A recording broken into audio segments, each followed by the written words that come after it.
As we come to the end of John chapter 4, we read, "Now after the 2 days that he spent in Samaria, he departed from there and went to Galilee. For Jesus himself testified that a prophet has no honour in his own country. So when he came to Galilee, the Galileans received him, having seen all the things he did in Jerusalem at the feast, for they also had gone to the feast." My name's Arthur, and I thank you for joining me as we share, first of all, verses 43 to 45 of John 4. The Synoptic Gospels give us a lot of detail of what Jesus did in Galilee, because it seems he spent most of his time there. There wasn't the fervour of nationalism in Galilee that there was in Judea. And he'd had to leave Judea because the disciples were getting too excited about him. And this was disrupting the society, so that the Pharisees were concerned, and they would have intervened had Jesus stayed there. So rather than cause trouble, he has returned to Galilee. And this is in effect the end of a cycle, because Galilee was his home base, and he's returning home. He actually made Capernaum his base for ministry. His family had moved to Capernaum, we saw in the beginning of chapter 2, and now he is returning again to Capernaum. And so this completes the cycle.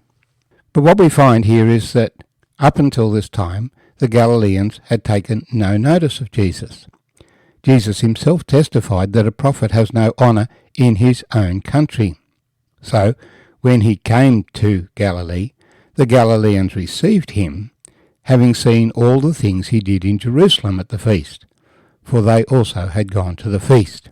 Now they were going to begin to take notice of him, because of what had happened in Jerusalem. But he had been among them for 30 years, and they hadn't noticed him. So Jesus came again to Cana of Galilee, where he had made the water wine. And there was a certain nobleman whose son was sick at Capernaum. When he heard that Jesus had come out of Galilee, out of Judea into Galilee, he went to him and implored him to come down and heal his son, for he was at the point of death. Then Jesus said to him, "Unless you people see signs and wonders, you will by no means believe." The nobleman said to him, "Sir, come down before my child dies." Jesus said to him, "Go your way, your son lives." So the man believed the word that Jesus spoke to him, and he went his way. And as he was now going down, his servants met him, and told him, saying, "Your son lives." When he inquired of them the hour when he got better, they said to him, "Yesterday at the 7th hour the fever left him." So the father knew that it was at the same hour in which Jesus said to him, "Your son lives." And he himself believed, and his whole household. This again is the second sign Jesus did when he had come out of Judea into Galilee. And so we've read now from John 4, 46 to 54. This is the second sign Jesus has done in Galilee. He had done many signs in Jerusalem and Judea, but up until this point, he hadn't performed signs in Galilee. And his complaint was, "Unless you people see signs, you won't believe. Why do I have to impress you with mysterious things? Why can't you recognize the righteousness of my character just from my life?" Obviously, it's because you don't understand the character of God, and you're used to covering up your own sin. Jesus has come back to Cana of Galilee, where he'd made the water wine. That hadn't been a public sign. It had been a secret sign to the disciples. Nevertheless, now that it's a couple of months later, everyone in Cana would have known what had happened, and been excited that Jesus had returned there. This explained his comment, "Unless you people see signs." They were all looking out to see what he would do next. Now that he'd performed so many signs in Jerusalem and Judea, the people of Galilee wanted signs as well. But Jesus is not a showman, doing signs to attract attention to himself. So we read of a certain nobleman whose son was sick at Capernaum. Now, Capernaum is a good day's walk from Cana. But as soon as this man heard that Jesus had come back to Galilee, even if he was way over at Cana, he set out that morning and travelled all day and arrived in the evening, and at 7 o'clock tracked Jesus down and pleaded with him to come and heal his son, for he was at the point of death. He was urgent with Jesus. And I don't know what he thought about Jesus' response, saying, "Unless you people see signs and wonders, you will by no means believe." But Jesus was resisting doing signs just to get a following. That had been exactly what Satan had tempted him to do. Go and throw yourself down from the pinnacle of the temple so that people can see you. No, Jesus, if he's going to do signs, wants to do them secretly. When he turned the water into wine, there was no particular moment where you saw Jesus do something that made the water wine. They just filled the water pots up and served it, and it was wine. And similarly in this miracle, you're not going to see anything.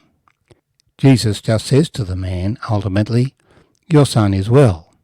And the man believes him. And it's not until the next day that he discovers, yes, indeed, it's true.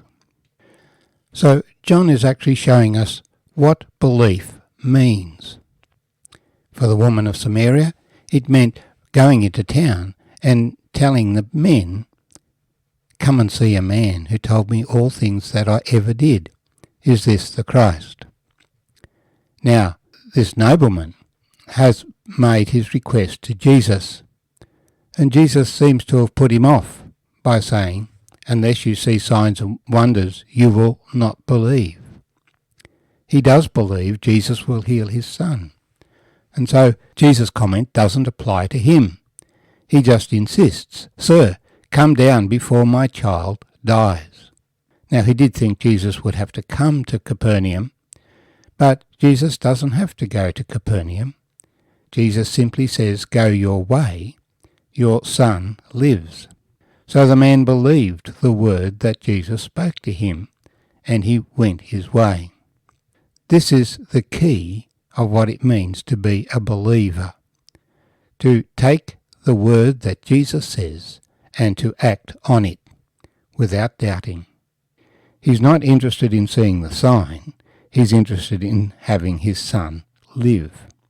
If we seek a miracle from God to justify our belief in him, that's a different motivation than if we plead God's mercy because we have a particular need. And the Lord will answer the second before he will answer the first. This is the third time reference in John's Gospel. Such time references enforce the fact that these things actually happened. And John is using Roman time, as is proved in John 19, the fourth time reference. Obviously, at 7 o'clock in the evening, he has to wait the next day before he can head home.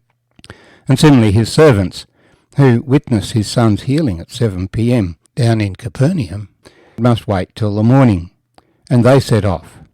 But they meet halfway on the road. And the servants say, "Your son lives." When he inquired what time he got better, "Yesterday at the 7th hour, he's told, which was when the father heard the word from Jesus, "Your son lives."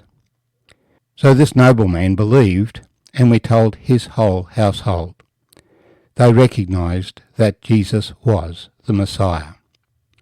John suggesting this man's belief was materially different from the crowds who became disciples in an intellectual sense, but had no commitment to the Lord Jesus on a personal level. This man now dedicated his life and the life of his whole family and household to Jesus Christ. For to believe in God is to serve God.